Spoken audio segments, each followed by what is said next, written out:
So let's jump right in. Hey, everybody, I'm Nick Fry. I'm an organizer on staff with MAPE and also one of the trainers today.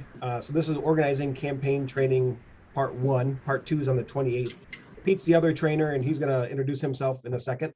We also have Christine Moody and Ann Atkinson with us today. They're chair and vice chair of the Revenue Meet Confer team. And they're going to talk about a lot of the concepts that we introduced. They're going to talk about how they actually play out in the real world and provide a real world example of an issue and a campaign that's building around telework in that agency at Revenue. So for today, for part one, there's three main buckets of discussion we're going to be discussing. One, we're going to spend some time defining what a issue campaign is. I should say in the outset, sometimes we call them organizing campaigns, sometimes we call them issue campaigns. They're pretty much the same thing. So we'll define them, and then we'll talk about why we do them. And then secondly, we'll talk about what makes a good issue to build a campaign around. And then thirdly, we'll talk about building a team and some strategies to build a team around a campaign and really to dig deep and understand the issue well. And then we'll end with a precursor to what part two on the 28th is going to look like. Any questions about the training or agenda, any amendments to the agenda? Okay. If not, oh, Peter, you're going to share the slides? Yep, I'll put it up. Okay. Then we also have some Zoom ground rules I want to mention. So we want this to be as engaging and interactive as possible. So please feel free at any point, please feel free at any point to speak up, to unmute and speak up. If you have any questions, comments, personal experience, we really want to hear from you. So at any point, it's totally fine to speak up, to just unmute. And we'll also, if you want to use the raise hand function, that's fine too. We'll keep an eye on that. But if Peter or I don't see that right away, feel free to just unmute and speak up. As far as cameras go, I know the slide says like we want to see your faces, and we do, but we also understand that people go from Zoom meeting to Zoom meeting, back to WebEx and Teams, and it gets kind of exhausting. So cameras are up to you, but there will be some times where we pull the PowerPoint down and just have an open discussion. It might be nice to have cameras on for that part. Otherwise, that's it for me for now, and I'll hand it off to Pete. Thanks, Nick.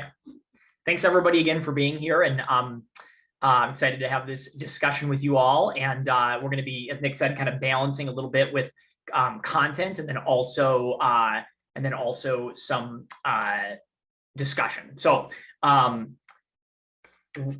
going to start with a definition of campaigns. So I'm going to go through this. So first question for us today is what is a campaign? And I'm actually going to start with a quote and then go back to the definition here, because I think this is a really great quote. So this is a quote by A. Philip Randolph, who was a visionary American labor unionist and civil rights activist. So he organized and led the Brotherhood of Sleeping Car Porters, which was the first successful African-American led labor union, and organized people who worked on trains, particularly sleeping car porters and also cleaners on the trains. It was founded in 1925 and then spent the first 12 years of its existence fighting with the Pullman company that made all of the train cars in Chicago, and with the AFL to get a first contract, and then also with the AFL to admit a black union into the AFL. It was just as about as cutting edge as unionism could be. It was both. It had both men and women members, and was both focused on racial and economic justice as a part of its mission. And if you don't know who A. Philip Randolph is, he also went on to do decades and decades of civil rights work, including being a part of organizing the March on Washington that included the "I Have a Dream" speech. And so he's a pillar of organizing in American history. So his quote that is relevant to us here is, "Nothing counts but pressure, pressure, more pressure, and still more pressure through broad, organized, aggressive mass action." So that's almost a better definition by way of quote. But the definition that we use is that a campaign is an organized, strategic set of steps and actions to accomplish a goal. Or said another way, it's about using power to leverage change. So that's what a campaign is, and we're going to talk a little bit more about this. But before we, but I think actually the more interesting question isn't what is a campaign, but is rather why would you use a campaign? And so to start to answer that question, I'm going to turn it back over to Nick, and then Christine and Ann, who are going to be, as Nick mentioned, using a real world current campaign to start illustrating for us about why you might use a campaign. All right, thanks, Pete. So before I kick it to Christine and Ann, I just want to provide some background on the issue. So in March of 2021, March of last year, Revenue closed 4 satellite regional offices in Greater Minnesota: Brainerd, Moorhead, Duluth, and Marshall. And they just recently closed 2 more, Mankato and St. Cloud. Revenue is using these closures to permanently reassign these employees. There's about 60 to 70 total in Greater Minnesota in MAPE, and then additional in AFSCME and MMA as well, but mostly in MAPE. Revenue is using this opportunity to permanently reassign these employees to the St. Paul office. But because this reassignment is greater than 35 miles, we had to agree to an MOU that waives the vacancy language in the contract, or it would result in a layoff. So currently in our contract, it states that if the employer moves a position more than 35 miles, that triggers a vacancy, and a vacancy would mean layoffs. And of course, nobody wanted that. Nobody wants, these folks to get laid off. So we signed the MOU. Once the MOU is agreed to, Revenue puts these employees on full-time telework agreements. But here's the kicker. At the same time, Revenue maintains that they have sole discretion, that's their exact wording, sole discretion to end these telework agreements whenever they want, without just cause, thus potentially forcing someone who lives and was hired into a Greater Minnesota office to now commute to St. Paul, in some cases hundreds of miles away from where they were hired in. And that was our number one concern, was job security. The idea that the boss could actually end somebody's telework agreement and force them to commute hundreds of miles away, I mean, that would potentially uproot somebody's family. It would determine where somebody's kids go to school. So it has quite the impact. So that's the issue. So now I'm going to kick it over to Christine and Ann to talk about why we chose to address this issue in a campaign style versus just like meet and confer, for example. Christine? Yeah, great summary of that. So hi, I'm Christine Moody. Just to circle back around, so why this is a good campaign model. Well, whether you know it or not, MMB Telework Policy 1422 is already in effect. And to most people's knowledge, it probably hasn't impacted them. And it didn't really impact anybody until office closures went into effect. MMB made it very clear that this is just the beginning, that our agency was just kind of a trial agency where they're going to try the MOU language. The reason why it's so toxic is, as Nick had mentioned, the agency may terminate a telework agreement at will. There's no way for us to push back or challenge it. The other thing is commute time between telework location and a permanent principal work location is not on work time. So if somebody had a telework agreement that was terminated in Duluth, they would have to drive into work on their own time at their own expense. The other portion of 1422 is the teleworker is responsible for supplies and expenses necessary to perform telework at their telework location. People have already been denied office equipment that have had their offices closed. Other things is that, again, it verifies twice in the telework policy that the telework arrangement can be canceled at will at any time, with or without cause. So there's a few red flags that go up that are in direct contradiction, or directly contradict our current language as it is in our contract.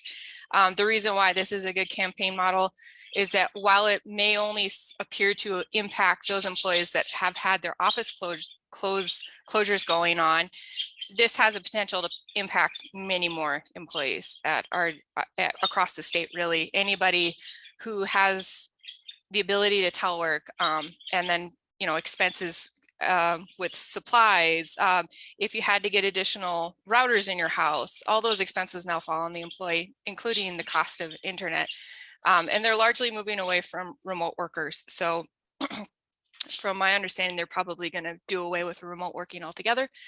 So that's another thing. But yeah, back to why it's a good campaign. It's definitely a long-term strategy we're going to need to implement is something we're probably going to need many different people to engage in correcting this situation, not just our agency, but multiple agencies, potentially legislators, et cetera. So that's why I think it's a good campaign. Anne, did you have anything to add?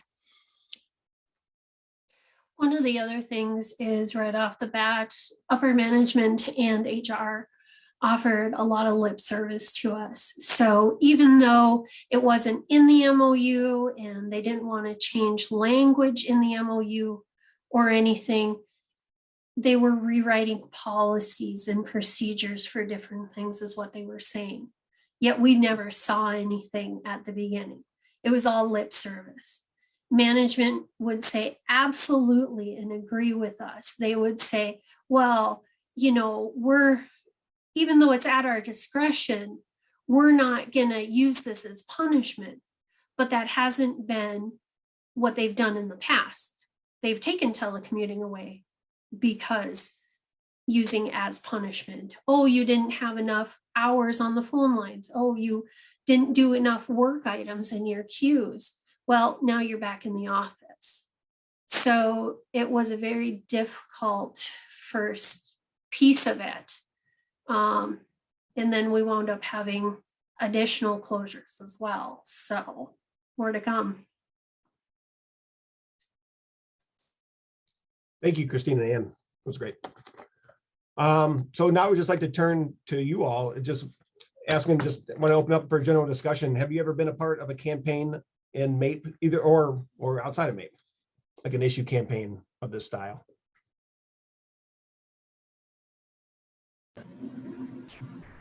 Do you want us to talk or chat or use the chat box? Oh, talk. No, talk would be great if you don't mind. I haven't. This is okay. Meredith. I know we have a lot of people from MDH here, and MDH had a significant aspect of the paid parental leave. It had a huge contingent of MDH folks. Anybody here? Was anybody here part of the PPL campaign? You were, Jim? You want to say anything about that, or you want to say why that was a campaign rather than just take it to negotiations? Well, I don't know why the decision was made to do a campaign versus negotiations, besides that we probably wouldn't have won it at negotiations. It was a really good campaign. A lot of people felt really passionately about it. I think it definitely helped that MDH had put out white papers saying that there should be paid parental leave, but yet the employees of MDH didn't even have it. So yeah. I enjoyed participating in it. It was actually kind of fun in the pre-times when you could actually get together and be in person. It was. How about the contract campaign? Did anybody participate in the last contract negotiations, even if you weren't an actual negotiator? Christine, so you were a negotiator. Did you get other people who were not a negotiator to do anything? Was that part of it? Can you talk about that? Yes, I did. And my challenge a little bit is that I'm newer to the state, so I didn't have the strong network. And I think kind of the role that I'm in as a data analyst, I'm not integrating with so many different departments. But I did what I could when you notice somebody in a member meeting who speaks up and asks a question, or somebody who comes to a MAPE 101. Oh, I think I've seen that name before. So I have a really long spreadsheet of names. And I sent them emails, and some people got further engaged and many not. That's how that goes. You blast out to a bunch and you hope to get a few. And well, what was the end action that we had last July at the end of negotiations was 1,000 people there on the lawn at the Capitol. That felt pretty good. Yeah. So it matters. I mean, that's a mass of people. I was encouraging, for example, people to send emails and such to the governor. And I don't know how many got sent, but if he started getting a bunch of emails, I'm thinking that probably had some impact. So those were some of the things I did. Absolutely. Thank you. Thanks, Christine. Thanks for sharing that. So this campaign style is something MAPE has been doing for maybe 8 or 9 years. I think it started with the anti-bullying campaign that led to the respectful workplace policy, and then PPL, student loans for a while came out of revenue. A lot of folks who here, Sally was was a speaker at a student loan event that we did. temp unclassified. I know a lot of folks here know that we had a significant temp unclassified campaign. There's some equity work going on at MDE. There's a brand new campaign around firefighters at the DNR that's sparking up. So a lot going on. Thanks everybody for the input, and it's back to Pete. Thanks, Nick. Gotta find my PowerPoint here again. What's that? Is my screen up now? No. No. Of course, this didn't work the second time here. Hold on.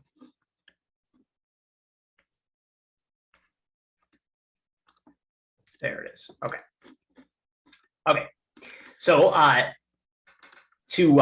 to sum up what was being talked about is that why would you use a campaign? It's basically pretty simple. You use a campaign when you need collective pressure on decision makers to get something done. So it doesn't mean you can't have collegiate partnership oriented working relationship with management or with decision makers.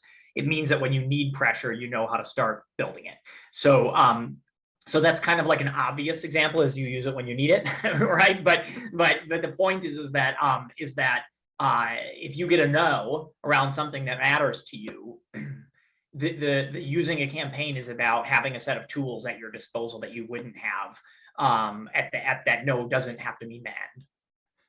So the next question then is, so given that, what makes a good campaign? Are all the things that need to be fixed good campaign issues? They're not, right? So something being wrong does not necessarily inherently make it it might mean it should be fixed, but it doesn't inherently mean that it is a good campaign. So but there's also clearly opinions that can differ about that greatly. So we use a set of criteria, 4 criteria, which we didn't make up. We use a lot of this from labor notes and other organizing sources that help create sort of organizing theory. But we use 4 criteria for deciding if something is a good organizing issue. So first is, and they are widely felt, deeply felt, winnable, and that they build power for the union. So we're going to have more of a discussion about this one in a minute, but I'm going to walk through these for a second. Widely felt is a little bit self-explanatory, but there's a caveat. So obviously what it means is, do a lot of people feel this way? The more people are impacted by it, the better. Now, that doesn't mean that you can only take on issues that impact all 15,000 MAPE members or all, or millions of workers, or even everybody at your agency. What it does mean is, if somebody is experiencing something, are other people willing to show up for it? Are they actually impacted by it? In the revenue example, right, is that all of those folks, there's a specific subset of people impacted, but there's also implications for other people. So you can have different size groups, but it has to be widely felt inside of that group. And if there's different opinions, and it's a splitting issue as opposed to a uniting one, then it's not going to make a good campaign. Deeply felt, similarly, is about what you're trying to avoid is a mile wide and an inch deep, right? So there's lots of things that people agree on, but there's but fewer things that people will show up for. Campaigns are a lot of work, and they involve, and if they don't have a lot of people willing to do that work, PPL took a number of years to pass, naming the battle with the Pullman car company, right? That took 12 years from, founding that union to winning their first contract. And that wasn't winning everything they needed. That was the first contract. So they can be battles. And so they take time and energy. And so people need to feel deeply about those things. And so you need to have a measurement of whether it's deeply felt. Winnable, we'll say a little bit more about in a minute after the next slide. So I'm gonna get back to that one. But I think it's, there's like, it has to be winnable. There has to be some semblance that it's something you can win. And then the last one is building power for the union. That's again about, does it divide or unite us? And does it shift power to balance workers? And does it engage new leaders? So those are the criteria that we use to do that. Nick? All right, actually, right back to Christina and Ann. Can you talk about how the issue at revenue fits these criteria that Pete talked about, how we know it's widely felt, deeply felt, winnable, and builds power? Sure. Yeah. So the telework policy definitely was widely felt, especially for those that were impacted by the office closures. And it will expand, I believe. This is going to be an ongoing conversation we're going to need to have with management, especially MMB, since they made it very clear that they didn't want to talk or negotiate terms of a telework agreement. So that's something that I think everybody is probably going to be asking, well, what are the agencies doing with that extra money now that they would have had to been providing to, if we would have been classified as remote workers and compensated for internet access, what does that impact then? It's definitely deeply felt. For the MOU office closure, we had 100% or near 100% turnout for people that came to our listening sessions, which was pretty outstanding. And we got a couple of very impassioned employees engaged directly in talking with management. So that was great. We got to see some leaders out of that group. The big thing that we heard was that employees felt like they lost a sense of their identity because they were identified as where they were primarily located and or hired to work from. And they knew the people that they were serving in their communities. And now if a position opens up in that community, it's going to be opened up to everybody in the state. So there's going to be that loss of identity and direct interconnectedness with people working directly in their neighborhoods with people that they're serving. So that's kind of sad that that's going away. It's definitely, I think it's winnable. I suppose some people would question, well, how can you win something where the odds are stacked against you? In the MOU process, we definitely had the odds stacked against us. Our only repercussion or pushback against management was to take a layoff and hope to God that they go back to the negotiations table, right? That they don't want to lay off people. And so it was kind of a lose-lose situation for us. But I think long-term, if we bring more people into the fold and say, hey, do you know that you're impacted by this telework agreement? Do you understand how this might impact you moving forward? I'd hate it when people are like, well, when did that change? And the rug was pulled out from underneath them. How come nobody notified me? So we're trying to get the message out there as best as we can, like, hey, this has changed and this might impact you and this is why. And I think through that, we're building power. Again, especially if we can take this to a negotiations table and negotiate a fair telework agreement and compensate employees fairly for providing them the equipment they need to do their jobs. I mean, that should be minimum, right? Pretty soon they're going to be having us pay our employer just to work for the state. It's ridiculous. Anyways, so that's kind of like in a nutshell. Did I miss anything, Ann? Nick? Well, one of the things that I would add on is the fact that number one, like you said, Christine, we didn't have a ton of bargaining abilities just because employees did not want to take the layoff, especially during the pandemic. And it was kind of interesting because then we saw a second set of office closures come up. And in the midst of this, we were also trying to work on new policies and procedures, that included expense and travel, that included the office closure people specifically as telecommuters versus somebody who's only 5 to 15 minutes from the office. These people didn't ask to have their offices closed. They were just closed. And it had put a bad taste in a lot of people's mouths. And so they were all about it. When we saw the second set of office closures, then all these people at some of the other smaller offices in outstate Minnesota already knew what the others went through. And they were already very aware of how MMB treated them and everything. And when we held the first meetings around their office closures and their MOU negotiation, nobody had any questions hardly because they already knew everything. And one of the biggest pieces is we had brought the people from the first closures in to discuss the process and see what it was like to work you know, with MAPE and also with HR, management, and MMB. So that was kind of interesting because some of those people in the first round had a little bit different opinion once they went through it themselves as well. So it really built, especially the power on the second set of closures as we just got done with. So. Thanks, Christine. Thanks, Ann. So now I think we're gonna turn it back to you all, but we're gonna do breakouts. Pete's gonna break us out into groups of like 5 or so.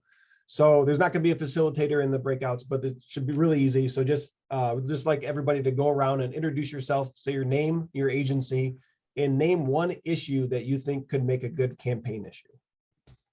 So just name, agency, and one issue that you think could make a good campaign issue. People sound okay with that? Make sense? Introduce yourself. Talk about what is a good campaign issue. We'll come back in about we'll just be about 5 minutes or so. Okay.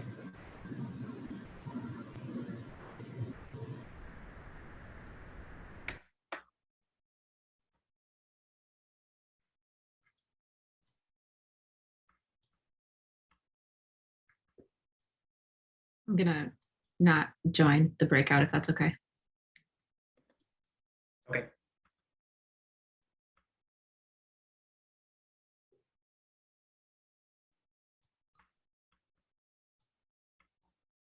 So I think we'll have to look at, well, actually, let me.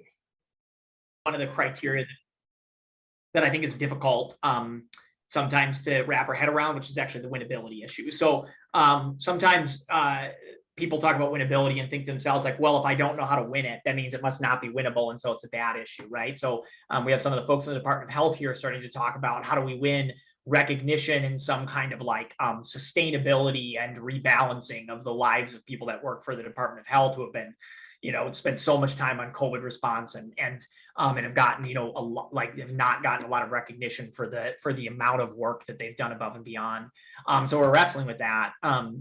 It's not clear what the win is on that yet, but it doesn't mean it's not winnable. And so sometimes things might be difficult. They might be complicated. They might even be long term, right? So going back to that sleeping car reporter's example, it was, you know, over a decade to win their first contract. But what winnability means is you can envision winning something and an end to it. And what it means is if you're taking something on, you want to make sure that you have benchmarks for yourself as an example, and also like as an example of it with the revenue thing that they've been trying to win individual benchmarks. What we haven't won is, you know, good contract rights for all people around telework, but they also have smaller and short-term pieces and long-term pieces. So I think that's important to mention because you could have really long-term goals that don't feel winnable. And there's a lot of the labor movement that's based on long-term, really hard to win goals. That doesn't mean they're bad campaigns. It just means you have to be able to win things along the way to make it a sustainable campaign. All right, Nick, I'm gonna share my screen and then go back to you.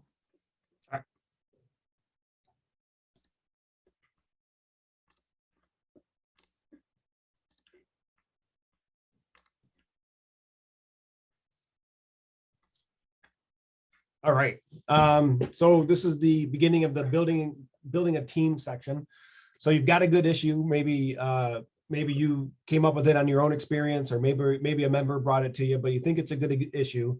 So now you've got to assess how widely and deeply felt it really is. You've got to build some support, and then you've got to build a team, because none of us can do any of this stuff alone. The campaigns are long-term, they're complicated, they're strategic. It takes a group of people, it takes a team.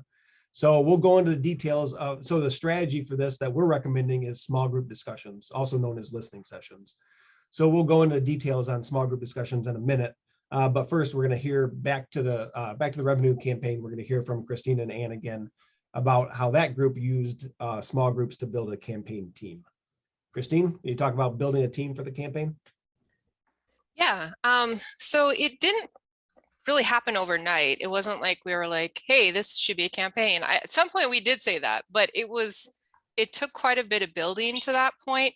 And we built on that by having like lots of listening sessions and reaching out and member engagement.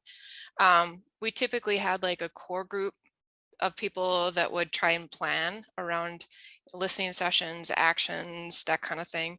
We found that it was really effective to get those that are impacted to have a voice in whatever we did, because they're the people that are directly in the limelight, in the fire, right? So they're the ones that are going to be able to tell you or tell management exactly how that affected them. And we found that that was really effective. When we allowed them to have a voice, the conversation shifted. But a lot of that was around listening sessions. So we have our core group of those that were impacted, and then what we'll be doing is building onto that through multiple listening sessions, bringing them up through our leaders, having them recruit people that were interested or feel very strongly about this particular campaign.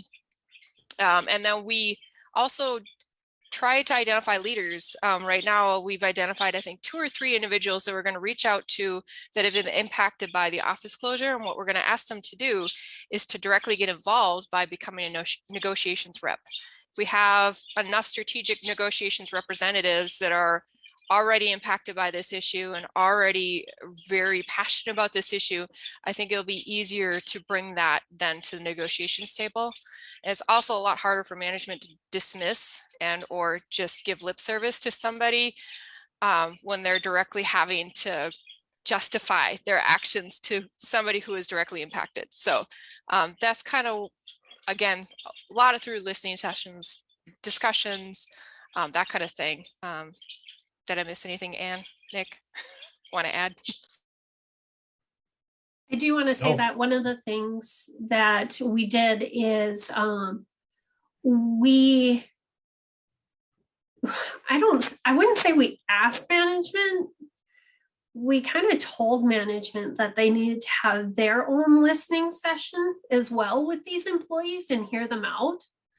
And also, we were a part of that. For example, management would not allow anybody from MAPE staff to attend, but that didn't mean that Christine and I couldn't attend, even though we couldn't really say anything. And we actually caught management in a lie. And that impassioned these people even more, which helped get the ball rolling and help them speak up, as we were more honest than management was. But we had to watch for that. Thanks, Ann. Christine Retwa. Thank you. A question that, two questions, I guess. One is I may have missed the words, but you said having listening sessions. What was the prompt question for that? Hi, we're going to get together to what? Can you clarify that? Yeah, well, for the MOU, it was pretty straightforward. We wanted to hear their concerns. We gave them the MOU that was suggested, the language the management provided to us. We gave them our interpretation of how it might impact them. And then we asked them for their feedback on that to either verify that we were on the right track or we missed the mark. One of the things that I probably didn't pay as much attention to was the special expenses.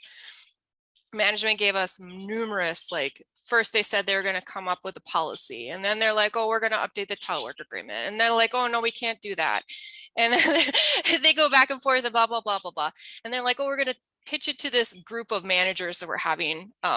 We created a group around the MOU office closure group, and we're going to kick those to the managers to figure out, but they didn't have anything concrete. So it was a lot of just, how do you feel? How do you want us to approach? My big thing on the second go around of the MOU negotiations was I wanted it member driven, so that it didn't feel like any one person and or MAPE quote unquote was leading it. It was individuals leading it, the grassroots. You were all coming to a census what you wanted to do, and that's how we implemented it moving forward. We gave them options. Here's your options.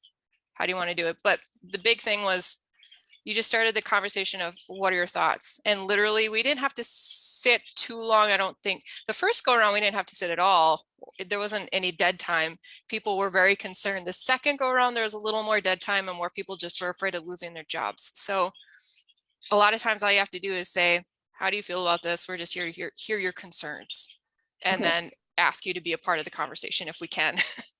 Thank you. I didn't, I haven't absorbed how an MOU comes into being, and you're clarifying really that there's opportunity, or we can make opportunity for there to be a conversation and engagement, a lot of engagement, especially on something that has more complex terms to it. Yes. So there may be some simple things that are desired at times, but in this case, it's an actual conversation. Thank you. Yeah. And And I I also found surveys very helpful too, because sometimes you can ask specific questions to get them thinking about it. And then they're like, hey, I didn't think about that. And then they'll have more to say, but just some ideas. Yeah. Yeah. And I think it matters. So when you're thinking about what to ask people to why they're coming, right? It depends on what the campaign is. So in the case of the revenue situation, something was coming at them that they were saying, they needed to process and say, this will impact you, you should come. And then sometimes the listening sessions have to frame it a lot more clearly, which is, you haven't thought about this, but we want to discuss how has a lack of paid parental leave impacted your life, or, so it really depends on what the campaign is. And so that actually, I know we're running a little short on time, so I'm going to sprint through this a little bit, but that actually kind of gets us to just, we could do a whole hour session or more on small group discussions. They're one of the most central tools for unions to use. And so I'm happy to do more of that sometime, but I wanted to just walk over an overview of this. So if you imagine you now have an issue that you want to do, you have to walk through the questions of how you bring together people to start building a team. And so there's just some simple questions there. Who do you invite? And that's really easy. If the group is 15 people in the office that is being closed, the answer is those 15 people. But if your issue might impact a whole division or a whole agency or all of MAPE, you might start thinking, who are some representative leaders around the area, or who are a few people I know that would be willing to talk about it, right? You have to pick a place to start, and the key is to pick a place to start, right? And then go from there. And then how do you invite them? This is kind of partly what Christine was asking about message, about framing, about like, how do you say, hey, I want to have this conversation? But it's also about how you do it. And I would say that personal outreach invitations are, of course, the most, letting people know why it's important that they come is the most important, the most effective way to go about it. But so is an invite that has a really clear, here's what we're talking about. And then running a good meeting is really about, the most important part is you got to frame why people are there so they understand it, and then rounds questions. So when you're doing a good small group discussion, the key is that everybody gets to speak, so that what you learn is what everybody thinks about this, independent of the other people that are in that discussion. So you need to give people time to process. The key is not covering a bunch of ground. The key is about hearing from everybody. And so as a facilitator, what you're doing is you're asking people one question, and you're asking them to each answer it. And then you're synthesizing and reflecting back what you're hearing. And at the end of that, if you're hearing support and anger or frustration and willingness, that's where you make some kind of an ask to say, do you all want to be a part of a team to do something about this, to take this on? And so a few tips for that is really about, so just a couple of tips that we'd like to note is, if you're a facilitator, starting with stepping up and stepping back, right? Asking people you really do need to hear from everybody, so that as someone who talks a lot, I know that if I set a tone in a meeting and start talking, other people might think like, well, that's covered, but that's not helpful for building a campaign, because then you don't know what everybody thinks. A trick I like to use is actually, as a facilitator, is asking people in the beginning, hey, we need to hear from everybody, so will you forgive me if I interrupt you and ask you to let us move on? That actually gives you a lot of space to do that. Don't let people offer advice. This is not a workshop where someone says, what you need to do is you need to like really find out about, like, there's none of that, because you're like looking for not individual solutions, but a collective path.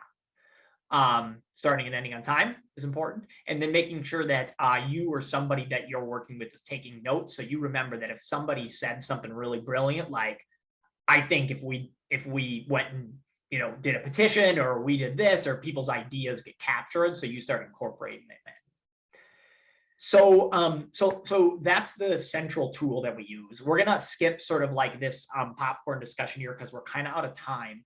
But what I want to ask instead is, what are people's reactions to all this? We just like laid out a ton of stuff, and we're coming up on the end of the hour here. We're going to cover how to launch that campaign and like the tactics and all of that once you have gotten a group together next in our second half here, next later in the month. I think part of the overall lesson here that we're trying to lay for ourselves to think about is that when you need pressure, the way that you build the muscle to have pressure is through relating to people's self-interest, right? To talking to people about it and collecting a group of people to make a plan. And so next time when we get together, we're going to start talking about that plan. It's got kind of a couple of parts: making a game plan, and then running actions, gauging reaction, and dealing with escalation if you need to create more pressure beyond the first round. And then also figuring out how you actually get to a win after you start, rabble rousing and start making stuff happen in the world. Like, how do you actually get to the win that you want to get to, or a win for your campaign? So we're going to talk more about that next time. So please come back. As you can tell, it's like a lot of content to cram in, but we will send this PowerPoint out to you guys. This will be accessible for you all to review, and then we will cover the rest of that next later in the month of the next training, which is on, what is that, Nick? The 28th? Yeah. Yep, 28th. Sound good? Thanks, everyone. Thanks, folks. Anybody who wants to stay on and ask any questions or chat for a minute can. Otherwise, thanks everyone for being here.